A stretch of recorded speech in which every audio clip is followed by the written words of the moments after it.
উকিল বাবু, আপনি তো আইন বোঝেন, আইন নিয়ে মানুষকে সাহায্য করেন। সেই জায়গা থেকে আপনার নাম ডিলিটেড, কি বলবেন? আপনার কোথায় কাগজপত্রে গন্ডগোল হয়ে গেল যে আপনার নাম ডিলিট হয়ে গেল?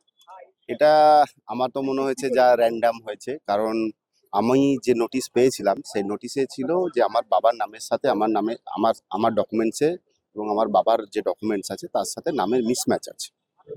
মিসম্যাচটা হচ্ছে, আমার বাবার নাম হচ্ছে এমডি হাবিবুর রহমান। আমার বাবা বিভিন্ন সরকারি প্রজেক্টে দীর্ঘ 90-এর দশক থেকেই উনি কাজ করেছেন। আগে চালের হোলসেল লাইসেন্স ছিল, সে 90-এর দশকে সেলস ট্যাক্স ছিল, তখন থেকে ইনকাম ট্যাক্স যত আইটিআর আছে সেই সমস্ত আইটিআর সেলস ট্যাক্স সার্টিফিকেট। এবং পরবর্তী ক্ষেত্রে যখন মিড ডে মিল প্রকল্প চালু হলো, তখন মিড ডে মিলের যে প্রথম ব্লক ডিলার সেটাও আমার বাবা ছিলেন আমাদের লালগোলায়। এবং সেক্ষেত্রেও যে তার অ্যাপয়েন্টমেন্ট, সেক্ষেত্রেও আমার বাবার নাম এমডি হাবিবুর রহমান ছিল। এবং আমার বাবা 2024 পর্যন্ত ইহজগতে ছিলেন, ততক্ষণ পর্যন্ত ভোটার লিস্টে তার নাম, এমনকি লাস্ট যে আমরা এনুমারেশন ফর্ম বাবা রিসিভ করেছিলাম সেখানেও বাবার নাম এমডি হাবিবুর রহমান হিসাবেই ছিল। শুধুমাত্র 2002-এর ভোটার লিস্টে এমডি না থাকার কারণে আমার নামটা ডিলিট করে দিয়েছে। প্রসঙ্গত বলে রাখি, আমরা 6 ভাই বোন, 4 ভাই 2 বোন।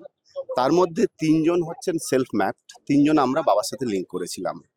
সকলের নাম এসছে, তারপরেও আমার নাম ডিলিট হয়েছে, যেটা পুরোটাই হাস্যকর।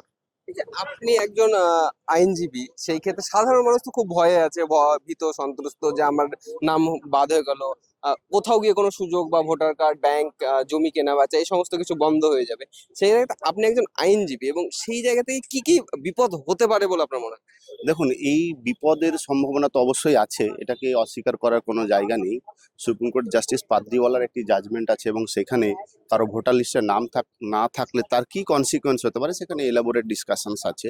সেই প্রসঙ্গে না গিয়ে একদম বাস্তব পরিস্থিতিতে যে আমরা যেগুলো প্রত্যক্ষ করছি, যখন যদি আপনি কোনো রেজিস্ট্রেশন অফিসে, জমি বাড়ির রেজিস্ট্রেশনের অফিসে যদি আরএ অফিসে যান, কিংবা কোনো সাব ডিভিশনাল এডিএসআরে যান, তাহলে আপনি দেখতে পাবেন আগে আমাদের যেটা ছিল প্যান কার্ড এবং আধার কার্ডটা ছিল বাধ্যতামূলক, যেটা দেখাতে হবে একটা জমি বাড়ির হস্তান্তর করার ক্ষেত্রে, স্থাবর সম্পত্তি হস্তান্তর করার ক্ষেত্রে এগুলো দেখাতে হবে।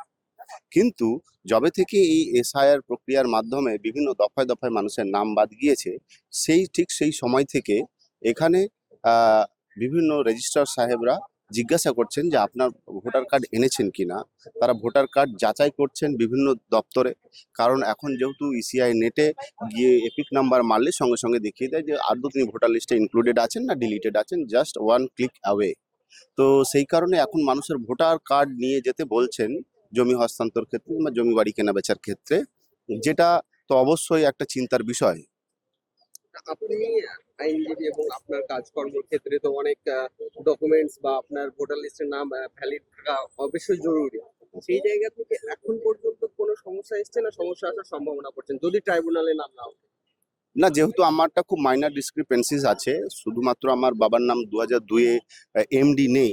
ইলেকশন কমিশন কি হলফনামা দিয়ে বলতে পারে যে ওরা 2002-এর যে ভোটার লিস্ট ওরা ছাপিয়েছিল সেটা স্যাক্রোস্যান্ট, সেটার মধ্যে কোনো ভুল নেই, কোনো ভুল ছিল না? আমাদেরকে যেমন প্রশ্ন করা হচ্ছে যে আপনার ডকুমেন্ট শো করুন, 2002-এর যে ভোটার লিস্ট ওনারা ছাপিয়েছেন, তো সেইটা ওনারা হলফনামা দিয়ে বলতে পারবেন যে ওরা সমস্ত মানুষের যা নাম লিখেছেন, বাবার নাম লিখেছেন, বয়স লিখেছেন, সেগুলো সমস্ত যথার্থ এবং তাদের ডকুমেন্টের সাথে তাদের ম্যাচ করা ছিল, সেগুলো তারা ভেরিফাই করেছেন। এটা তো তারা বলার জায়গায় নেই। সেই সময় কোনো এনুমারেশন ফর্ম ছিল না, কোনো ডকুমেন্টস ভেরিফিকেশন ছিল না, যাদু শুধুমাত্র মানুষের কাছ থেকে মুখে শুনে ওনারা লিখেছেন।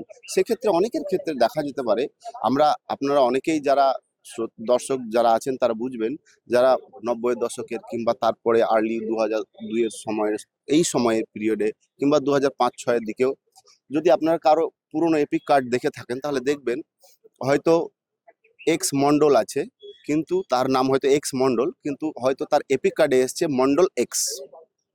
এরকম বহু লোকের এরকম সমস্যা আছে, কারো হয়তো তার টাইটেলটা আসেনি, শুধুমাত্র নামটা তারা এপিক কার্ডে ছাপিয়েছে। তাহলে তার দায়, তারা ভুলটা তো ইলেকশন কমিশনেরও।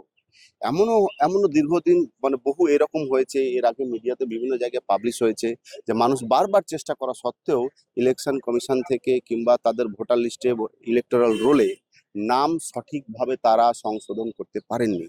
এর দায় কে নেবে?